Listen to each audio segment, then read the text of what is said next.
So my sister made a video about how my whole entire family gets EBT.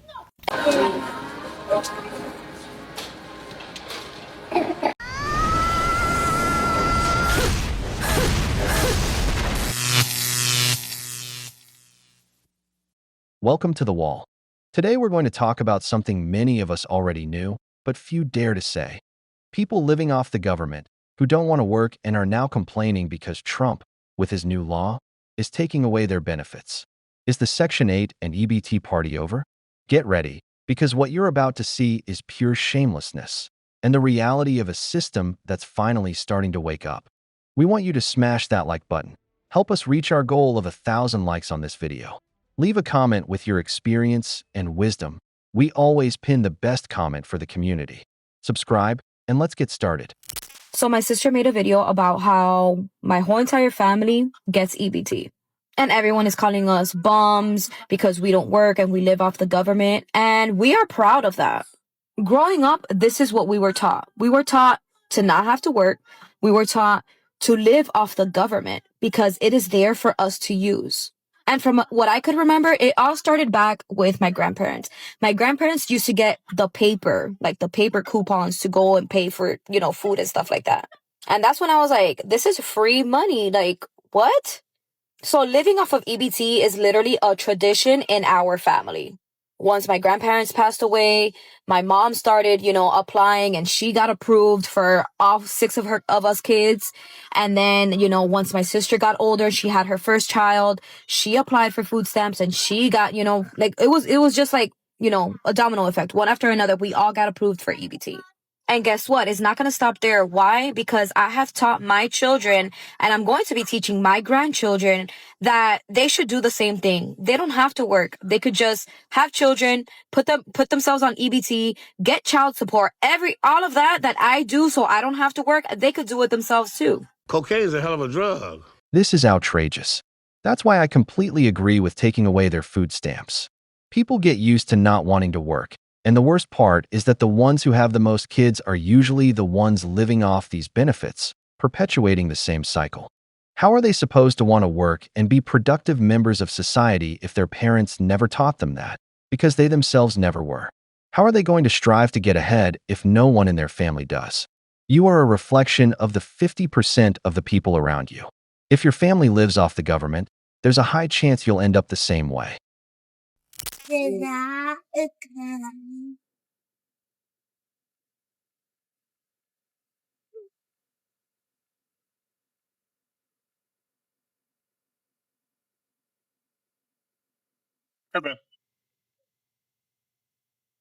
Trump has cut my food stamps from $2,800 down to $350.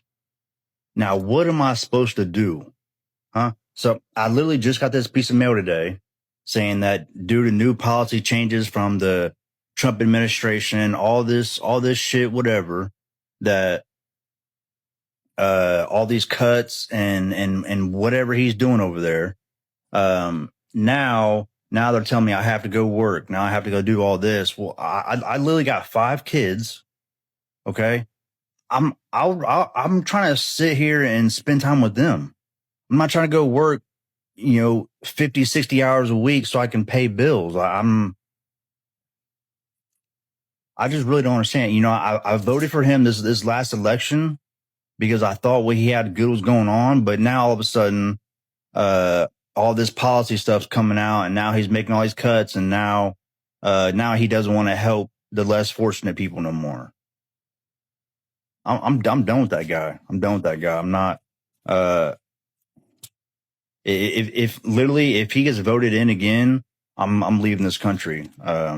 Because I'm not dealing with this no more. This is all shit. Hey, bro. What? Oh, my God!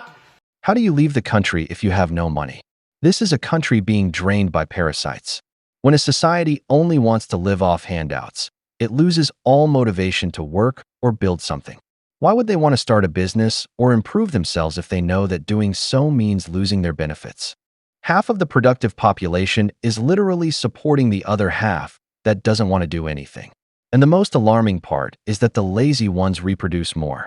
While a couple of professionals can barely plan for 1 or 2 kids, these people have 4 to 6. What kind of example are they setting for those kids? If their parents never worked or aspired to anything, why would their children be any different? You are a reflection of the 50% of the people around you. I went into a lady's house for an inspection. And she said, I've had my voucher for 50 years. I made sure that I got my daughter on a voucher. I made sure I got my granddaughter on a voucher. I couldn't get my son on a voucher. So I told them that he had asthma. You can't prove asthma or migraines. She told me because she was telling me a way to scam the system. Because when I pull up in a 2013 Toyota Camry. There's usually a Lexus or BMW sitting in their yard. I look poor, okay? I look poor. And so many people tell me stuff to give me ideas to help me out so that I can get some money from the government. But y'all keep on thinking I don't know it, okay? And since every one of you are going to ask me, yes, I reported it. But if your caseworker likes you, you are pretty untouchable here. Like they will give you ideas and help you do it. If you come from a family that has always lived off the government, you're likely to repeat the pattern.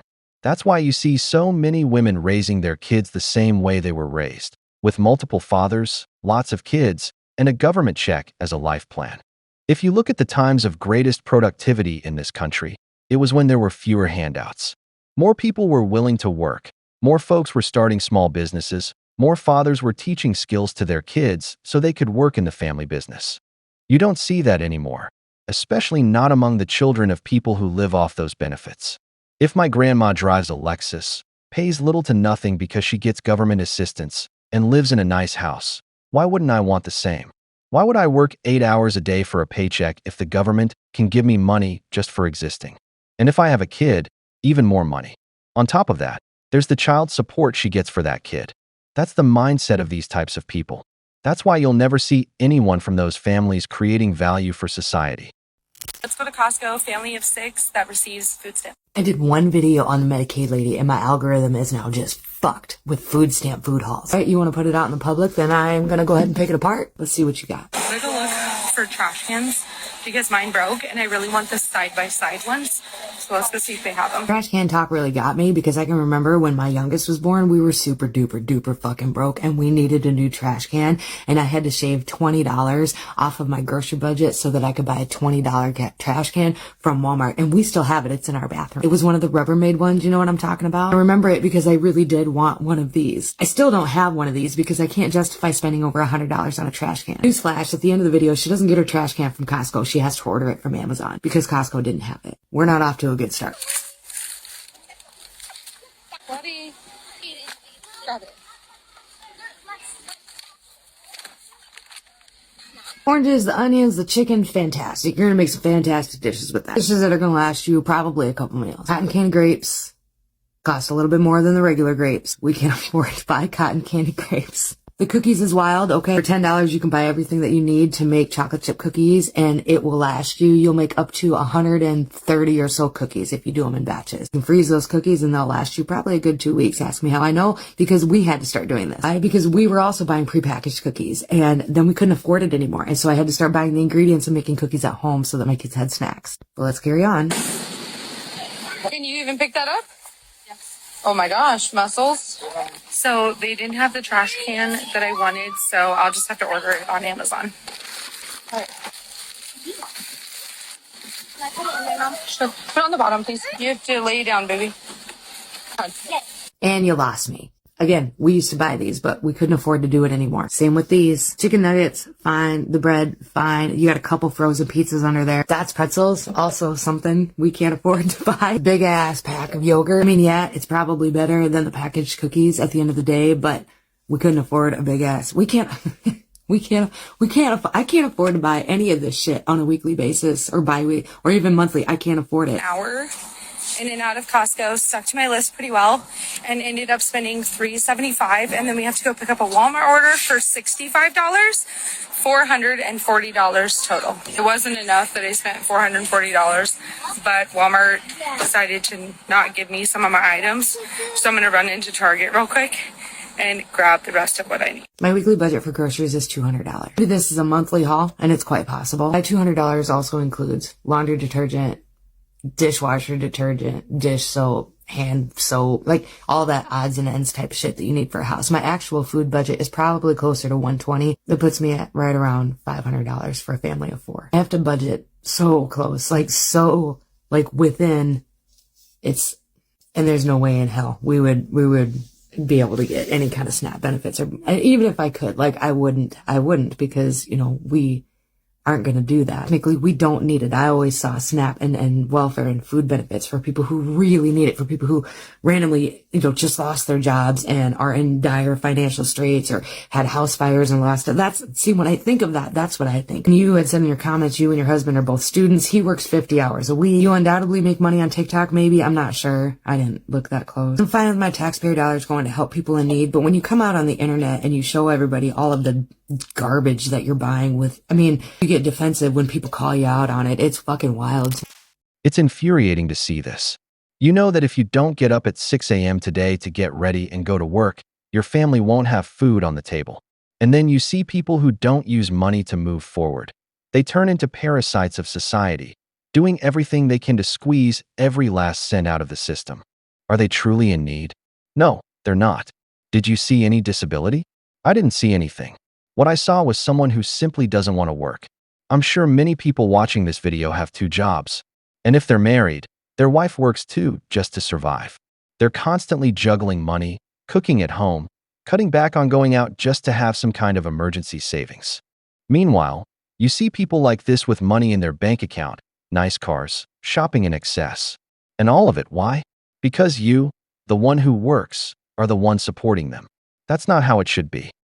Come shopping with me at Sam's Club as a recently unemployed wife to a family of 9 using EBT. Anyway, we've officially made it through 1 month of summer break, and man, did it deplete literally everything we had in the house last. Despite my best efforts to keep a budget, I absolutely failed. I went over by more than $100 at Sam's, and I'm sure I'll pay for that later in the month. But I didn't really have a choice in my defense because these kids depleted every single thing we had in the fridge, pantry, and freezer. Anyway, this is nothing new. It happens every single year during summer break, so I'm not even surprised in the slightest. I would also like to state here, this is not a complaint, but I digress. Anyway, my daughter decided that she wanted to play that little game where you go up and down the aisle and you point to something, and when the person says stop, whatever you land on is what you buy. She cheated. She wanted hot chips, so she changed it at the very last second. But whatever, I let her get what she wanted. And last but certainly not least, thank you to Sam's Club for giving us this pizza and this ice cream for free. We appreciate it. Okay, that's all. Bye. No, God! No, God, please, no! No! No! No! This is the result of decades of policy based on feelings instead of merit. The system rewards those who don't produce and punishes those who wake up early. While the working father is counting coins to fill his fridge, an unemployed woman with kids she didn't raise with responsibility lives with full refrigerators, vacations, and free ice cream, courtesy of the taxpayer. And the worst part isn't that temporary support exists, but that it's become a lifestyle. Dependence is glorified, and anyone who demands personal effort is ridiculed. In a healthy country, the man provides, but society also respects the value of work. Here, that principle has been twisted. The one who works ends up paying so others can enjoy life without producing anything. A system like that can't last long, and those who keep justifying it are signing the death sentence of the middle class. Why are you so miserable? Are you jealous that you can't afford to have these things? Are you mad that you don't qualify for EBT? Jealous? No. Fatigued? A smidge. Somebody else in my comments said that I don't know why you even care so much. It's only about $4 a month that comes out of your taxes to go towards the EBT program. $4 a month times 12 months is $48. $48 is enough to cover a week's worth of breakfasts and lunches for myself, my husband, and my kids. And every single person that I stitched on here was a stay-at-home mom. Bertha here has an entire series about how she spends her $1,000 of EBT that she gets every single month. $1,000 And then she even admitted in that series that she quit her full-time job so that she could stay home with her kids and then applied for food stamps. She then went and spent a couple $100 redoing her son's room and then another couple $100 redoing her daughter's room. And you can go in and click on her Amazon link because it's all in there. Go buy it. With all due respect, aren't you the party of no consumerism and consumerism is bad? Is this not? Is this shit not consumerism? This not consumerism? What do you call it then? Tell me. I want to know. Tell me. Tell me. I'm fatigued. Everybody wants to know why we don't fight back when it comes to the government because we got half a population that's dependent on the government and has zero interest in giving that up. Give me back my $48. None of these women are struggling. They're selfish and entitled because if they were struggling, they would do everything that they possibly could to make that stretch an entire month. Be using that money for meat that they could freeze, that they could use for meals. Instead, they're using it to buy chips and coffee creamers and energy drinks. So fuck out of here with your comment. Absolutely infuriating. That woman spends in a single month what many families can't even spend in two, and she does it with no concern, knowing she'll get more money from the government next month. Meanwhile, you have to work, your wife has to work, and together you barely manage to get by, missing out on your children's childhood in the process. Going on social media to show off how good she lives while being a parasite of the system is a direct slap in the face to those who work hard every single day. That kind of behavior encourages more people to live off the backs of others. The result? Taxes go up to keep supporting these freeloaders. That money should be used, at most, to provide healthy, organic food to a few truly needy families. Only vegetables, no junk food. So at least local farmers benefit from state-funded consumption. And what about our retirees? Our veterans? The truly sick? They get nothing. They're the ones who actually made this country great. Not these people. That's why I support what Trump is doing. Hopefully, he keeps stripping away the privileges from those who never wanted to contribute. We've reached the end of the video, but before we go, the questions are for you. Should social assistance be temporary support for those who truly need it, or a comfortable lifestyle for those who choose not to work? Shouldn't government aid go first to our veterans, the sick, and hardworking people who really need it? If you enjoyed the video, make sure to give it a thumbs up, subscribe to the channel, and hit the notification bell. Your support means the world to us and motivates us to create more content. Stay tuned for the next exciting video from the wall.